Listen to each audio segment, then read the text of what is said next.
A silent hero, chosen by an ancient race. A galaxy falling into darkness. A creeping corruption infecting everything it touches. Metroid Prime isn't just an icon sci-fi adventure. It's a powerful reflection of a greater story. One that's been told for thousands of years. One that's still being told today. Welcome to Naomi's Game Guide, where we take a deep dive into some of our favorite games and uncover the biblical truths hidden in the stories that we love.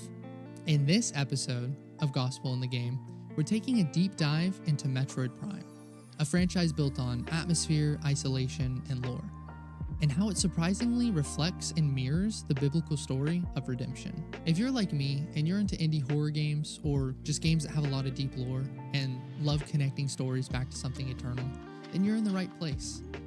Please stick around to the end of the video because the gospel in this game might surprise you. At the heart of Metroid Prime is a tragic world, Tallon IV.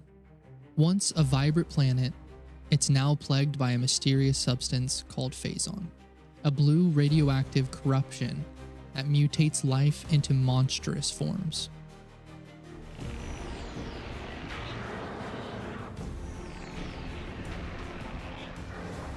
You play as Samus, a bounty hunter in power armor, answering a distress call. But this mission is more than just a paycheck. It's a war against a spreading darkness.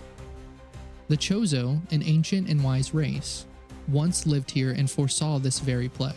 They prophesied that a chosen one would rise to purge the corruption. And that chosen one is you. And Metroid Prime 2 echoes, it goes deeper. Now you're fighting an even more symbolic battle between light and dark. The planet Aether has been split into a light world and a dark world. A holy, noble race called the Luminoth is being wiped out by the Ing, shadowy creatures born from the darkness. And again, Samus steps in, not just to fight, but to bring light back where it's been stolen. Let's talk about Phazon for a second. It's not just a cool sci-fi substance. It's a metaphor for corruption, and not just physical decay, but spiritual. In the Bible, sin is described in much the same way. It enters, it spreads, and it changes us from the inside out. Romans 5:12 says, "Therefore, just as sin entered the world through one man, and death through sin, so death spread to all men, because all sinned." And just like Phazon didn't always look dangerous at first, it's glowing, it's powerful, sin can look appealing too, but it always leads to death. That's the world Samus walks into, and unfortunately, that's the world we live in too. But the Chozo don't leave the world without hope. They entrust Samus with their knowledge, armor, and prophecy. She becomes a vessel of their will, a warrior chosen to stand against the Phazon in the darkness. In the Bible, there's a greater chosen one, Jesus. Isaiah 61 says, "The Spirit of the Sovereign Lord is upon me, because the Lord has anointed me to proclaim good news to the poor. He has sent me to bind up the brokenhearted, to proclaim freedom for the captives." Jesus was sent not just to observe a corrupted world, but to step into it, live among us, and bring restoration. Samus is a shadow of that mission. She steps into danger. She doesn't run from corruption. She faces it head on. She doesn't destroy just to destroy. She fights to redeem what was lost. In Metroid Prime 3, Samus is infected with Phazon herself. She's given the PED suit, which lets her harness that same corruption to fight back. But the longer she uses it, the more it overtakes her. She becomes like the enemy she's trying to destroy.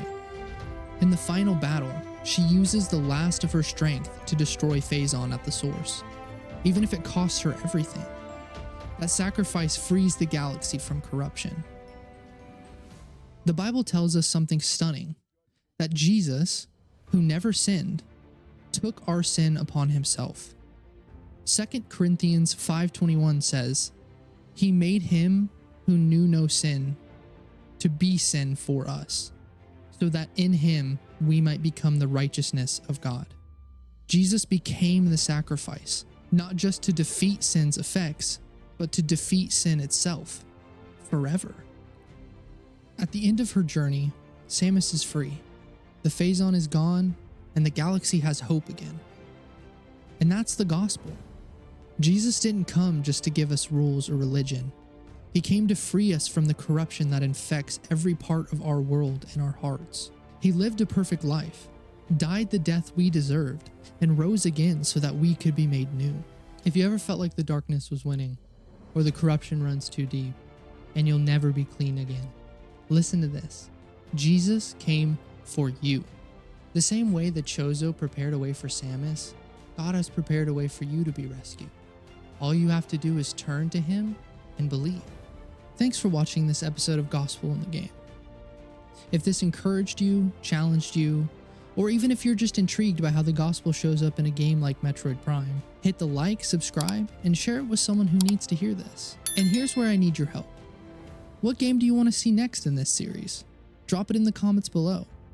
Whether it's a story-rich RPG, a horror game, or something wild you think could never point to the gospel, I want to hear your suggestions. You never know. Your pick might be the next one we cover. Remember, you are loved, you are called, and in Christ you are made new.